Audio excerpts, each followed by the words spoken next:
Hi, my name is Pamela Fuselli, and I'm the host of Popping the Bubble Wrap.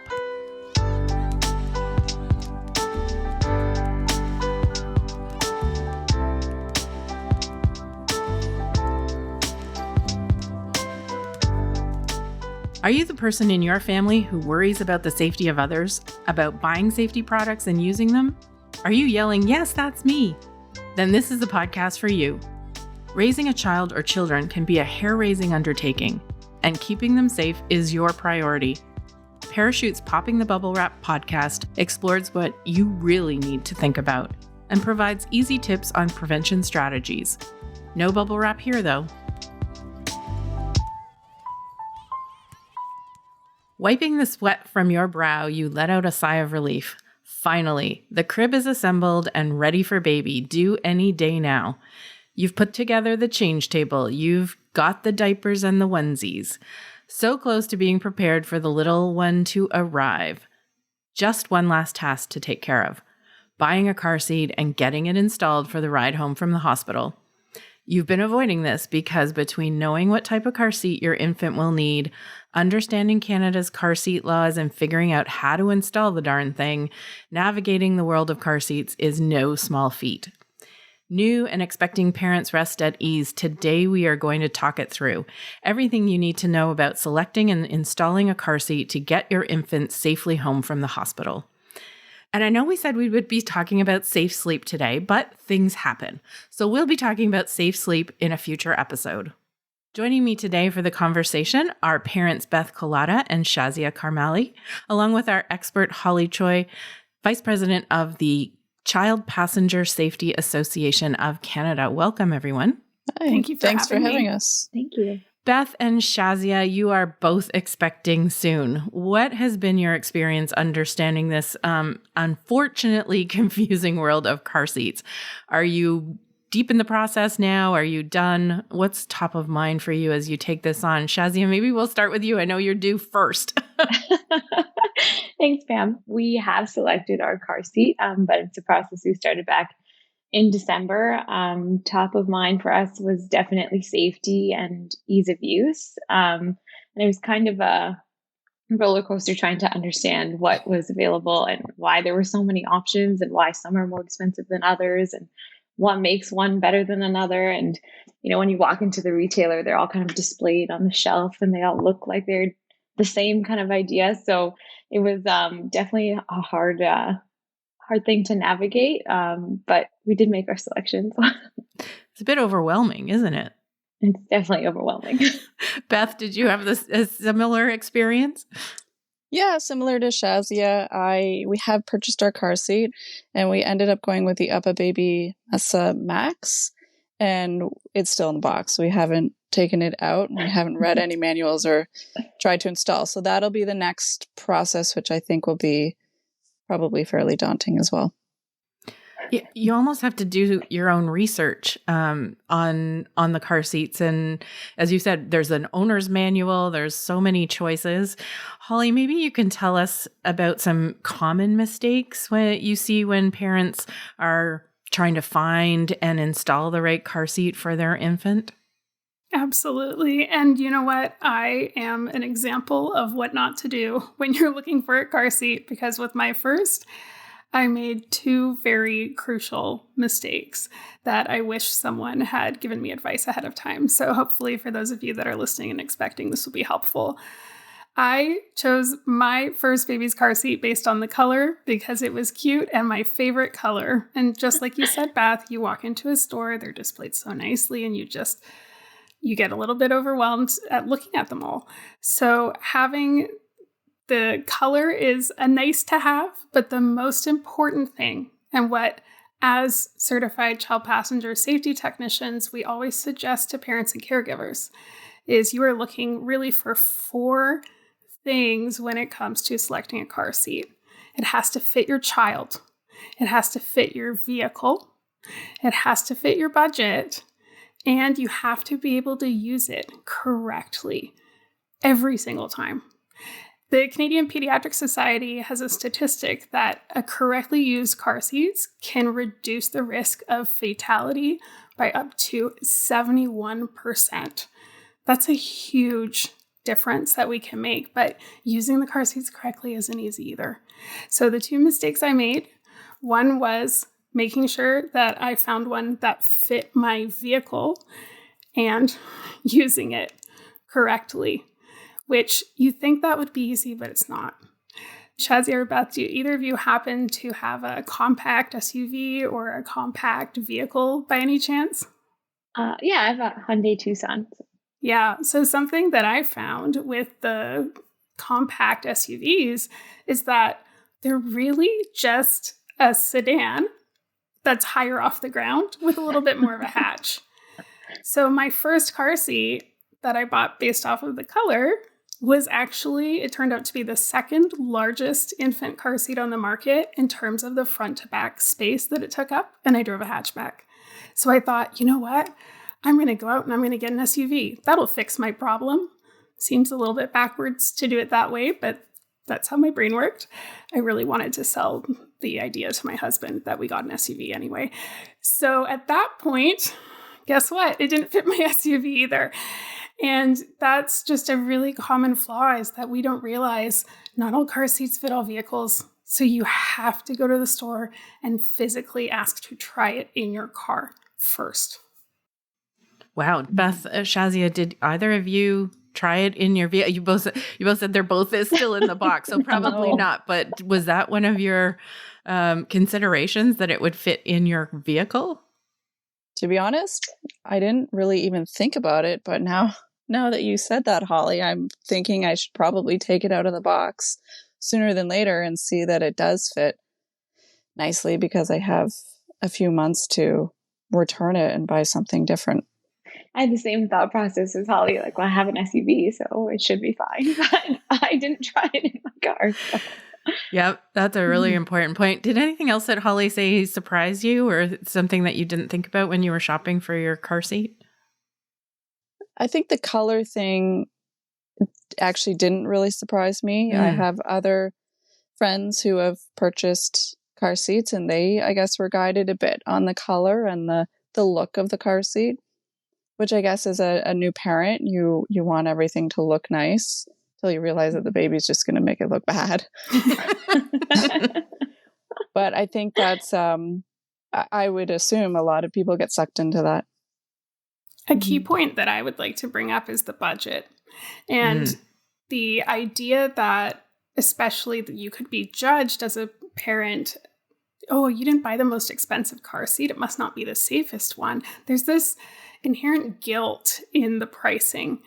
And I think it's really important that caregivers understand the seats on the Canadian market have to meet our federal motor vehicle safety standards. So our Canadian motor vehicle safety standards, all of the car seats that are sold on the market must pass the same tests.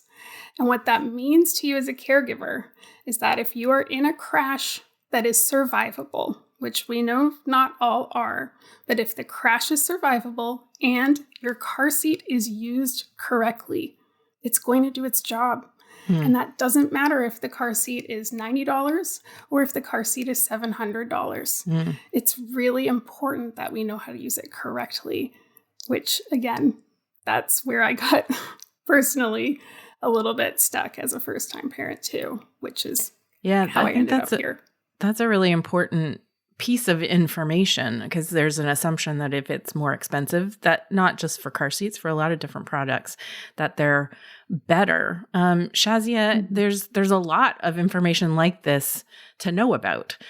Where did you go, or where are you thinking of going in the future, as you navigate this new baby thing, this new process, for things like car seats? What are the places where you think to go?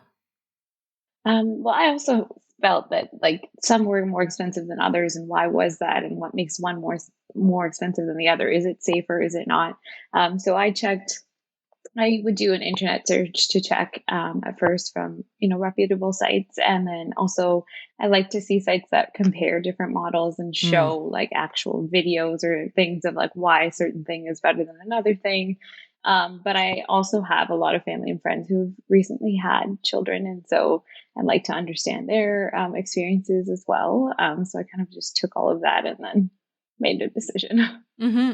I think you make a really good point that someone who has used the products, not just, what the manufacturers or the sellers are telling you about, I think that's important too, because as Holly said, you have to be able to use it correctly, but ease of use is pretty high up there on, some confusing aspect of car seats. Beth, where are you going for information?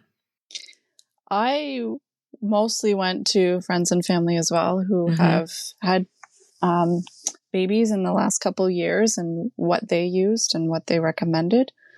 So I guess word of mouth was my biggest source. For purchasing, for installing, I'm pretty sure I would go online for that. Yeah. Holly, where would you recommend Beth and Shazia and other expecting parents go looking for information, because it does change over time as well. So you want to make sure you're getting the most recent credible information.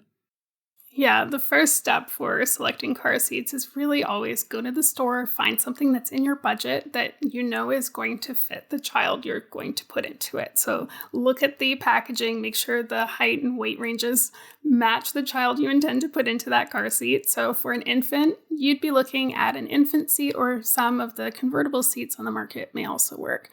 So going to the store and trying them in your vehicle first will really help you narrow down what you could even possibly look at as an option. Otherwise, you're almost spinning in circles, and then you might get your heart set on something and realize that that's not even going to work for you. So I would go there first. Also consider, does anyone else drive that vehicle? Because if someone's taller than you or shorter than you, it may change where the seats are positioned, and that could also change how your car seat fits. So there's a lot of those personal factors you have to get out of the way first. Once you've got that, the user manual that comes with your car seat is gold. That is the rule of law. That is what you want to follow. Sometimes we get advice from friends and family about how to use our car seats. And one of the most common ones I hear done wrong is the handle position for infant car seats. Specifically, it has to be upright. It acts almost like a little roll cage. But on some car seats, like the one you've purchased, Beth, it has to actually go forward towards the feet for that particular model. And on some car seats, like the one that I had when my daughter was a newborn, the handle had to go all the way back past the shell of the seat. So there's these little differences that we really should always be going to that source of truth, which is the user manual. And if there's ever any inkling of, I can't interpret this correctly, or I'm not really sure if this is answering my question, phone them. They've got such good customer support, and they can answer those questions, because in order for that car seat to do its job, we have to use it correctly. That's the way it was installed and used when they did the crash tests. So we want to make sure we're using it to the T in that way. Thanks, Holly. We're going to take a quick break, and we'll be back in a moment.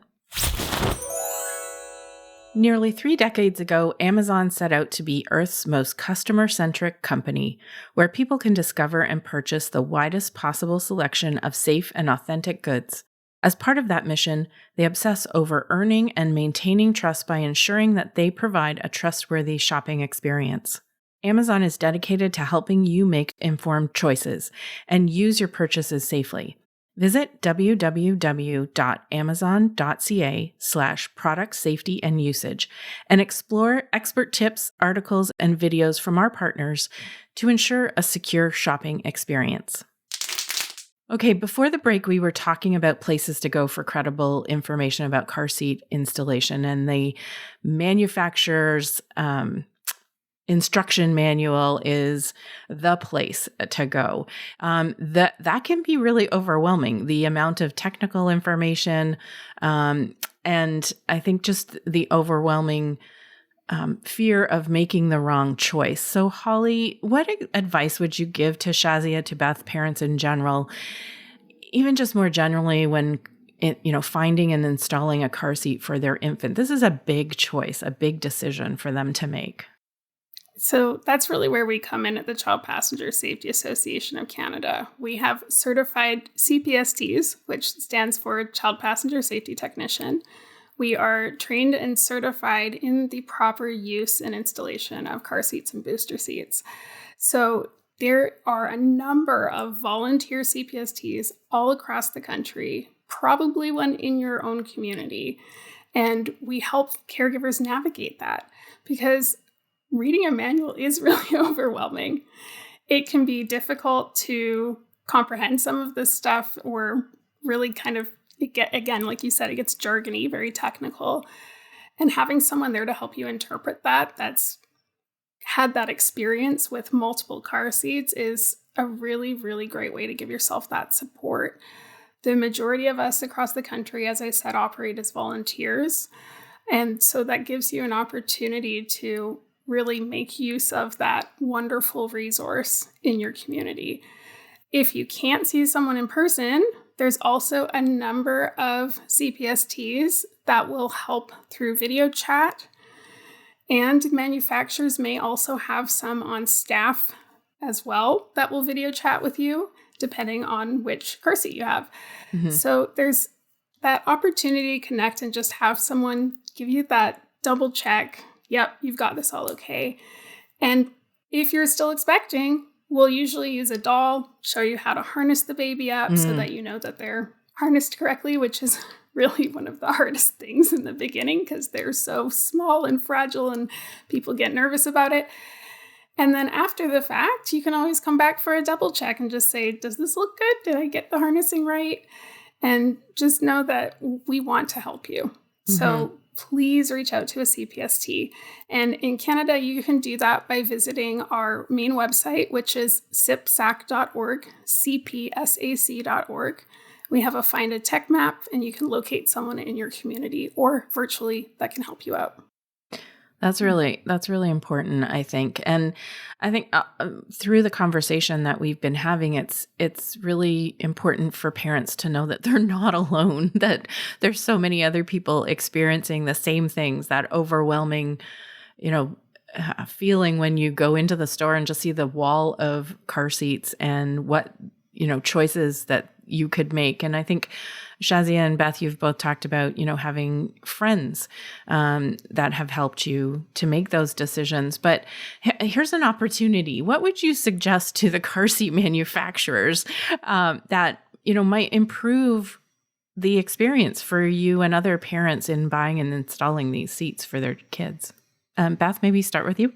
I mean, our car seat's still in the box, but I think just to try and streamline it a bit, have better resources online. I know there's a lot of resources online and, some of it's credible, some of it's not, so that you take away new parents going to friends and family and you direct them more towards the manufacturers, either resources or, credible resources that they find online. Yeah, because it could be overwhelming. I mean, when you do open the box and you get into that manufacturer's manual, I mean, you could be just throwing up your hands and saying, I can't follow this, right? Absolutely. Yeah. So making it easier. You guys have so much on your plate, so much on your mind to worry about. Shazia, what advice would you give? I mean, obviously, the easier the better, but why is it this hard? Yeah, I agree. Just making it easier on how to kind of navigate the process and where to find all the information, and that the capacity is based on height and weight and not on age, and trying to find different type of information in a more streamlined way for sure would make the process easier. Yeah, you also mentioned something earlier which I thought was really important, was a comparison between what are the different functions of the car seats that you can buy. Mm-hmm. You said you looked at the various, there's options to use, or does it come with the stroller, or does it fit, does it fit a stroller? What are those types of things? So a comparison not only on safety, because as Holly said, everything sold in Canada should be safe, but there's some other aspects, color, price, other things like that. You mentioned you did a bit of a comparison. What were some of the things that you were looking at? So we didn't even realize there was a convertible seat versus an infant seat. So looking at those types of comparisons, I know the model that Beth got has like the load leg, whereas the one that we got doesn't. Some of them, like my family in the US, and they use one that swiveled like to the side to the door. But that didn't seem to be a big thing in Canada. So just looking at the differences in those types of features, and like Holly mentioned, like when we went into the store, the retailer was like, well, they're all safe. So so we were wondering, well, what makes one different than the other, and is one safer than another? So just trying to understand what those different features were, and why they'd be important. Yeah, and how they'll work for your lifestyle and your car and your vehicle and things like that. And in your cases, you may not know that yet because you haven't had that experience, right? Holly, what would you say from an expert's perspective, just to wrap up here, what would you suggest to car manufacturers that would be an improvement? They really have made some great improvements over the last year. And I've started to see a lot of QR codes going onto car seats directly right onto the plastic shell on a sticker. And that can help caregivers make sure that they are watching an accurate video put out by the manufacturer, not a random YouTube video by someone else like I did. And that way they're getting, that nice visual of the install. Also, just adding more plain language to the user manuals. Try to make it a little less jargony. And labeling the pieces of the car seat well if there's any rules. An example I'd give for that would be the infant inserts and cushioning. A lot of them have to come out at certain weights, or certain fit requirements need to be met. And that's often not clear to caregivers. So having it printed right on those soft goods, we call them, would be another way that they can improve. Some brands are doing it now, but it could definitely get better. Well, that's good to know that there have been improvements, and we certainly know that there can be more. Shazia, Beth, and Holly, thanks so much for taking the time to come on the Popping the Bubble Wrap podcast and talking about car seats for newborns and infants. It certainly is not straightforward, but there is excellent information out there for you to be able to make those choices. And Beth and Shazia, I think you've given other parents listening to the podcast some additional information to think about, just to know they're not the only ones going through this. Join me for the next episode of Popping the Bubble Wrap, when we'll be talking about consumer product standards and recalls, like where to find information and how to report an issue related to child products.